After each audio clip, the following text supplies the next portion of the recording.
Bismillahirrahmanirrahim.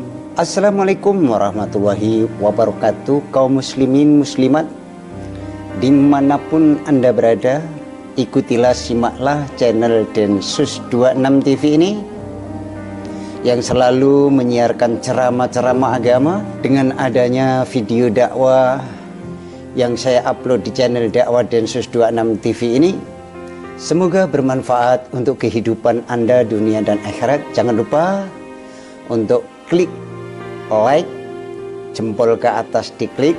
Yang belum subscribe, silakan di subscribe, tulisan subscribe diklik, kemudian klik lonceng notifikasinya agar Anda terus bisa mengikuti video-video terbaru dari channel dakwah Densus 26 TV ini, agar Anda bisa mengikuti video-video terbaru dari konten dakwah ini, dan share, bagikan link ini ke teman-teman Anda agar bisa manfaat untuk umat seluruh alam. Terima kasih Anda telah nonton sampai selesai. Semoga Anda dapat manfaat barokah hidup dunia dan akhirat. Selamat menyimak kajian ini. Wassalamualaikum warahmatullahi wabarakatuh. Bismillahirrahmanirrahim. Assalamualaikum warahmatullahi wabarakatuh. Innal hamdalillah nasta'inu wa nastaghfiruh wa nu'minu bihi wa natawakkalu alaih. Hadirin jamaah yang dimuliakan Allah Subhanahu wa taala, jamaah salat maghrib yang dirahmati Allah Subhanahu wa taala, senantiasa kita ucapkan puji syukur kehadirat Allah Subhanahu wa taala karena kita masih diberikan kesehatan, umur, kesehatan, bisa melaksanakan salat berjamaah secara istiqomah.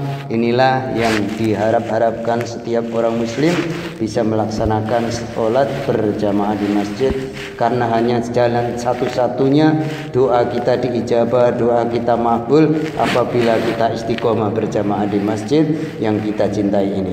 Sesungguhnya Allah Subhanahu wa taala menciptakan dunia ini untuk tempat ujian.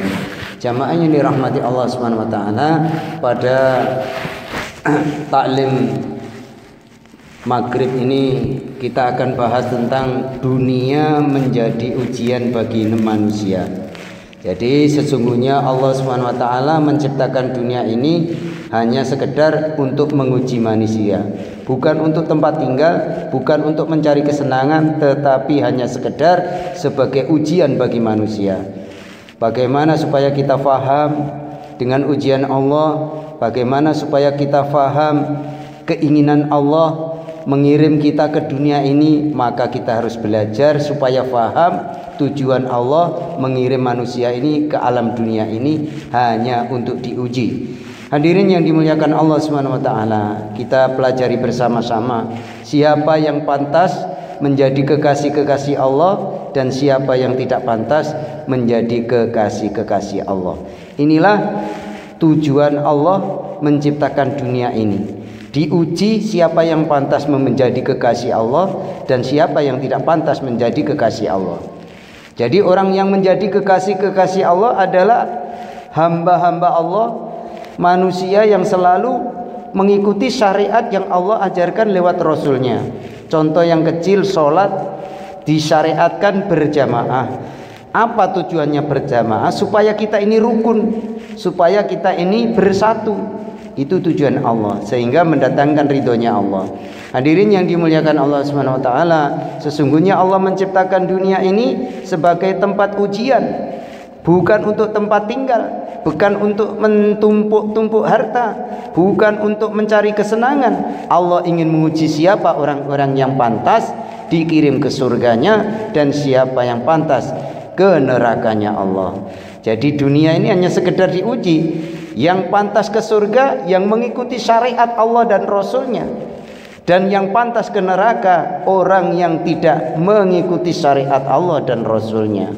Maka kita berpikir masing-masing, amalan yang kita kerjakan ini sesuai syariat Allah apa sesuai dengan hawa nafsu kita?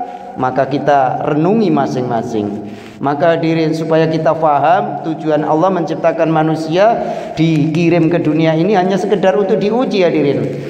Hadirin yang dimuliakan Allah Subhanahu wa taala, sesungguhnya Allah menciptakan dunia ini sebagai tempat ujian. Orang yang sukses, orang yang berhasil di dunia ini yaitu orang-orang yang menghabiskan umurnya untuk taat kepada Allah. Jadi orang yang sukses itu bukan orang yang hartanya banyak, orang yang kaya raya, orang yang mobilnya mewah, orang yang rumahnya mewah, bukan itu hadirin. Tetapi orang yang sukses adalah orang-orang yang menghabiskan umurnya untuk taat kepada Allah Subhanahu wa taala. Dan sesungguhnya orang-orang yang gagal adalah orang yang menghabiskan umurnya untuk maksiat kepada Allah, untuk tidak taat kepada Allah. Tapi umurnya itu hanya untuk dihabiskan untuk mencari dunia, tidak dihabiskan bagaimana supaya kita ini kelak dikirim ke akhirat menghadap Allah Subhanahu wa taala dengan membawa bekal amal yang sebanyak-banyaknya. Hadirin yang dimuliakan Allah Subhanahu wa taala, manusia itu diciptakan oleh Allah bertempat di buminya Allah, mengetahui sesungguhnya nasibnya yang menentukan adalah Allah Subhanahu wa taala. Maka kalau sudah tahu yang menentukan nasib itu adalah Allah, maka kita harus banyak-banyak berdoa kepada Allah. Tidak bisa hidup kecuali dihidupkan oleh Allah. Manusia itu tidak bisa apa-apa tanpa ditolong oleh Allah. Supaya kita ditolong oleh Allah, maka ikuti syariat Allah. Tidak bisa mati kecuali dimatikan oleh Allah. Jadi seluruh kematian apapun sebabnya, karena Allah sudah izinkan orang itu untuk meninggalkan dunia ini, dipindah ke akhirat. Ujiannya sudah habis, maka dipindah ke akhirat. Itu hadirin. Jadi kalau orang meninggal itu bukan karena sakit ini dan sakit itu, ujiannya sudah habis sehingga dipindah ke akhirat. Dan ini sudah dikatakan Allah berkali-kali. Kalau kita ini tidak sampaikan, kita tidak pelajari dalam majelis ilmu, maka informasi dari Allah ini kita tidak paham. Kalau ada orang meninggal, jatuh ong ini, jatuh ong ono, inilah orang yang tidak paham keinginan Allah, tidak paham apa yang dimaksud dengan manusia dihidupkan di dunianya untuk diuji. Siapa yang berhasil? Yang amal agama akan menjadi penghuni surga, yang tidak amal agama sudah ditempatkan menuju ke neraka. Itu sudah nasnya Allah, itu sudah informasi dari Allah. Lah sejak di dunia ini mari kita merenung supaya kita ini hidup enak yang selama-lamanya. Jalan satu-satunya adalah mengikuti jalan hidupnya Rasulullah sallallahu alaihi wasallam.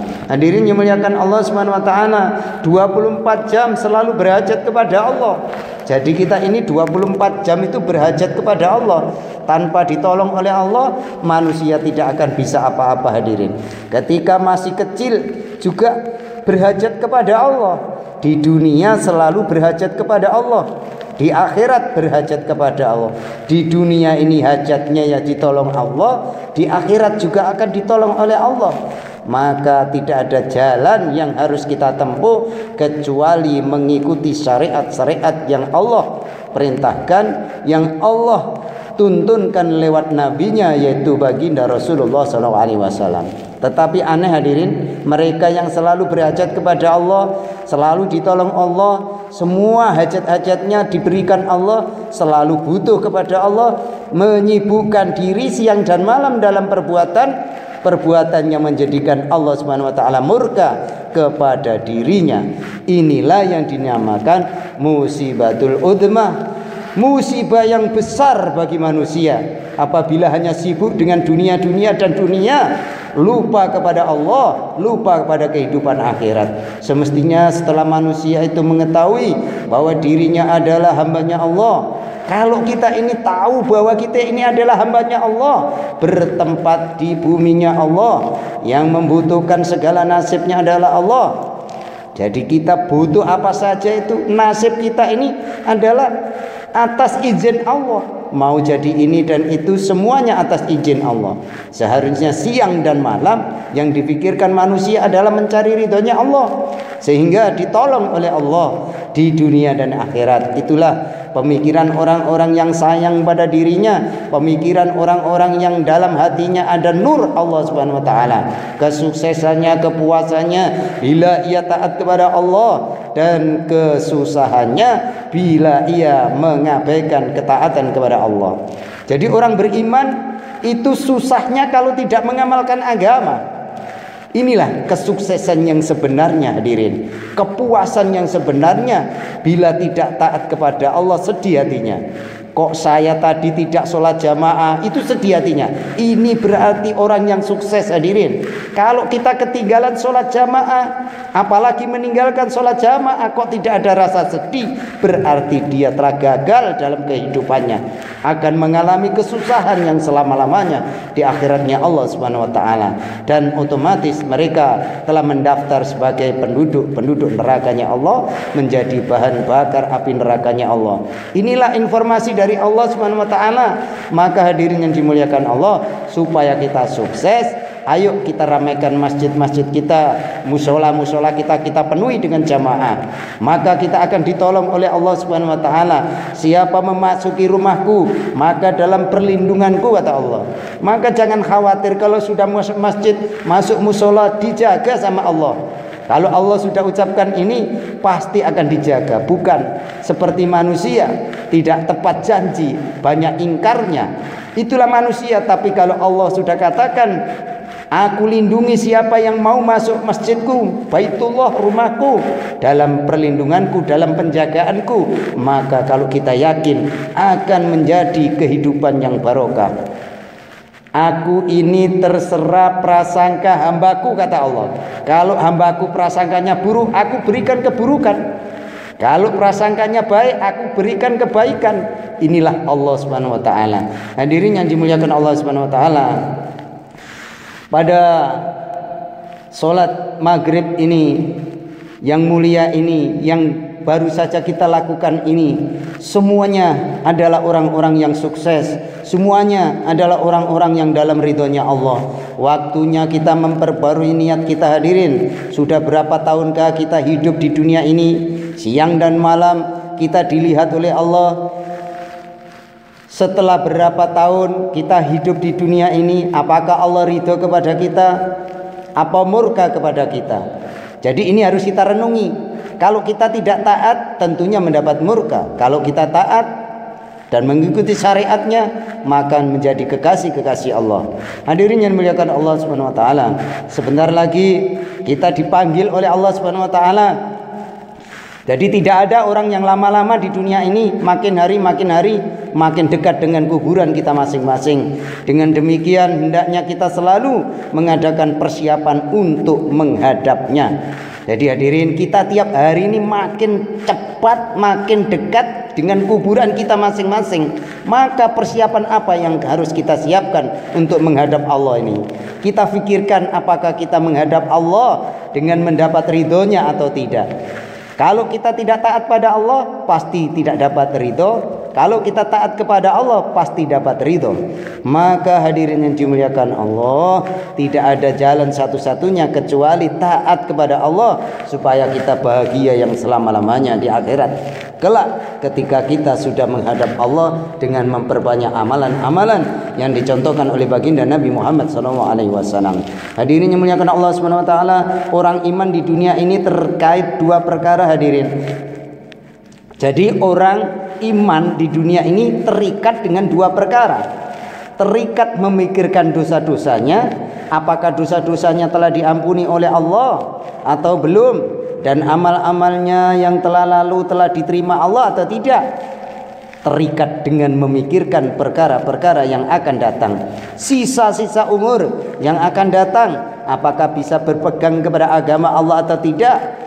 Jadi umur kita yang sisa sedikit ini, yang umur 50 tahun ke atas, kalau niru Rasulullah tinggal 11-13 tahun, hadirin. Jadi sebentar lagi kita akan menghadap kepada Allah. Amalan kita diterima atau tidak, maka kita yang bisa tahu, yang bisa merenung amalan apa yang kita lakukan, sesuai syariat apa tidak. Maka hadirin, dengan majelis ilmu ini, semoga kita ini diberi kefahaman oleh Allah, bisa mengamalkan amalan agama yang sebanyak-banyaknya. Karena banyak orang hadirin yang asalnya lurus menjadi belok, yang asalnya soleh menjadi tidak soleh, asalnya iman menjadi kufur, asalnya hatinya menghadap kepada Allah menjadi berpaling kepada perintah-perintah Allah. Itulah hadirin kehidupan manusia. Maka supaya kita tidak berpaling dengan kebenaran, berpaling dengan amalan-amalan yang baik, maka perlunya minta kepada Allah. Setiap sholat kita berdoa, setelah berdoa kita berzikir kepada Allah, setelah berdoa kepada Allah belajar agama sehingga difahamkan akan amal. Setelah faham akan amal makin gembira bila ada amalan-amalan yang dilaksanakan setiap kegiatan keagamaan. Hadirin yang dimuliakan Allah Subhanahu wa taala, ini saja yang kita pelajari tentang dunia menjadi ujian bagi manusia. Jadi dunia ini untuk ujian hadirin. Jangan mati-matian mencari dunia lupa akhirat. Kita akan kecewa yang selama-lamanya, kita akan mengalami penderitaan yang selama-lamanya apabila disibukkan dengan dunia yang menipu ini. Hadirin dimuliakan Allah, marilah kita selalu berdoa kepada Allah Subhanahu wa taala sebagaimana doa yang diajarkan oleh baginda Nabi Muhammad sallallahu alaihi wasallam. Ya muqallibal qulub sabitna qalbi ala dinik. Wahai Allah yang membolak-balikkan hati, tetapkanlah hatiku atas agamamu. Ya Allah, dengan barokah sholat jamaah, zikir dan rotib serta majelis ilmu ini, seluruh jamaah Masjid Al-Ikhlas KPR Pondok Magetan Indah ini Kau berikan rahmat hidayahmu ya Allah. Yang sakit Engkau beri kesembuhan ya Allah. Lantaran janjimu siapa yang selalu berjamaah, Kau cepatkan doa-doanya, Kau makbulkan doa-doanya. Dengan majelis ini ya Allah, aku mohon kepadamu seluruh umat yang ada di kampung KPR Baron ini Engkau jadikan hamba-hambamu yang taat, hamba-hambamu yang Engkau ridhoi, hamba-hambamu yang selalu Kau beri kesehatan, Kau berikan rezeki yang barokah, Kau berikan anak cucu istri yang barokah sehingga bisa mengamalkan agamamu ya Allah. Demikian hadirin, mudah-mudahan kita dibarokai oleh Allah Subhanahu wa taala semuanya dan kita tetap bisa amal agama, istiqomah berjamaah hingga akhir hayat kita, sehingga kematian kita, dosa-dosa kita sudah terampuni. Itulah kesuksesan yang sesungguhnya. Kurang dan lebihnya mohon maaf apabila kata-kata yang kurang pas, kurang yang berkenan di hati, mohon dimaafkan yang sebesar-besarnya. Itu adalah kekhilafan, kedhaifan lisan saya semata, dan apabila ada kebenaran dari Allah Subhanahu wa taala. Wabillahi taufiq wal hidayah. Wassalamualaikum warahmatullahi wabarakatuh.